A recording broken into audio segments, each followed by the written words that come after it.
Good Monday to you, my Walking with Jesus friends.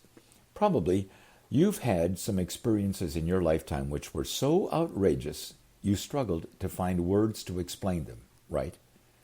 The Bible is filled with them, and today let's join one of those. Let's return to the Galilee region of Israel with Jesus and his disciples in the last few weeks before Passover Easter weekend. Jesus is preparing them for what they could not possibly imagine.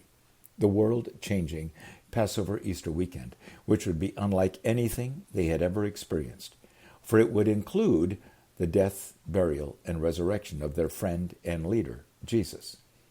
These disciples did not know it, but Jesus was preparing them to live their lives without Jesus present, for soon he would ascend back to heaven and entrust these disciples with the privilege and responsibility of telling his story and both proclaiming and writing the gospel for our world. Now, these 12 Jewish guys had no idea what they would be facing. I'm sure if they did, they would be asking Jesus lots of questions and filling notebooks with his answers. But they were living then as we live now, day to day, not really thinking too much about how God is today, whatever our day is, preparing us for what he knows will be our tomorrow. Did you get that? No matter your age, as you think back over your life, can you now see it would have been to your advantage if you had learned many more wisdom lessons earlier in life to prepare you for your life now and your future? Yesterday, I left you with Jesus as he had, for the first time, told his disciples they were soon heading for Jerusalem, where he must suffer many things at the hands of the elders, the chief priests, and teachers of the law, and that he must be killed and on the third day raised to life. Matthew 16:21. While Matthew has no record of it, I have to believe he and all those 12 guys were stunned by this news and wrestled with forming the questions to ask Jesus. Matthew's record continues with these words. After 6 days, Jesus took with him Peter, James, and John, and led them up a mountain by themselves. Matthew 17, verse 1. We don't know for sure, but we presume this was Mount Tabor in the Galilee region. Matthew makes no mention of what explanation Jesus gave to the disciples why they were not all invited on this short excursion. But we must remember, Jesus is preparing these disciples for what only Jesus knew was coming. These 3 specific disciples would be very significant after Jesus left the disciples on their own.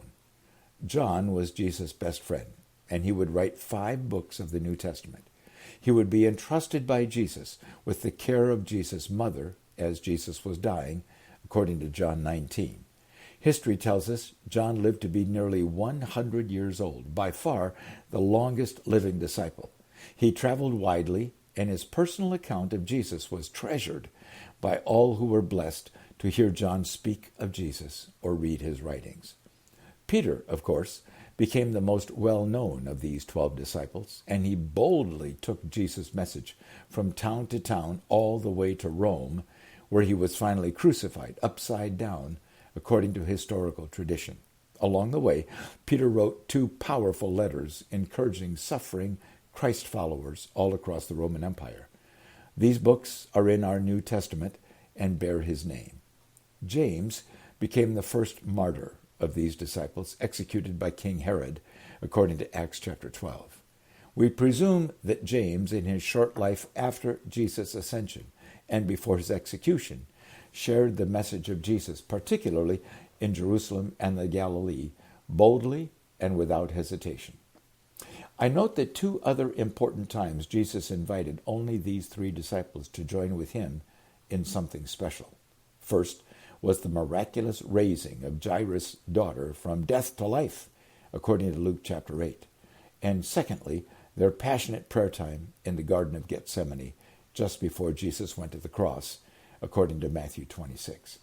Both of these experiences were very specific preparation for these 3 men in view of what Jesus knew they would be facing in the strategic times for all who heard of Jesus in those years immediately after Jesus' death, resurrection, and ascension.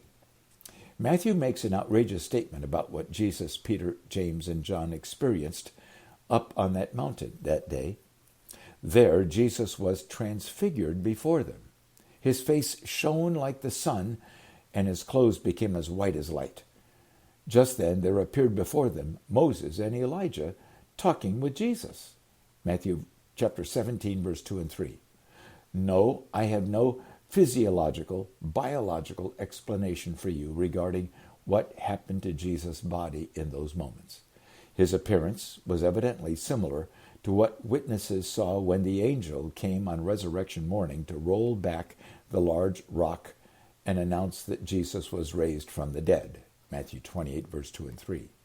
It is also similar to what the Apostle John records in his encounter with the glorified Jesus when he was receiving the vision he records as the revelation in Revelation chapter 1, verse 10 to 19.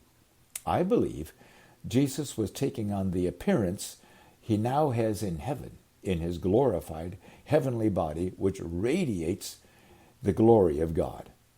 Perhaps more important than exactly what Jesus looked like in that moment is the question, why? Why was Jesus' appearance transfigured to have this shocking, stunning, blinding appearance? I believe the answer is twofold. First, when this experience was over, these three disciples would never forget it. Their lives would be changed, for this experience would bolster their confidence in God when facing the most difficult, challenging, painful times, especially times when they perhaps felt all alone, felt that God was far away, times like their persecution or torture, or as their execution approached. Secondly, I believe Jesus was, at least in part, fulfilling the prophecy of what he had said to them only a few days before. The Son of Man is going to come in his Father's glory with his angels, and then he will reward each person according to what they have done.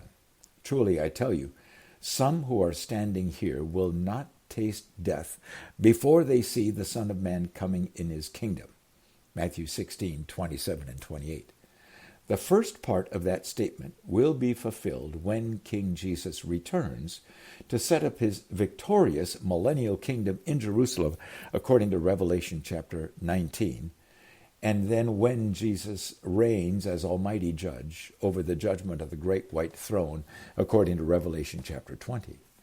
But that second part, verse 28 of Matthew 16, is what I think may have been partly fulfilled here on the mountain with transfigured Jesus.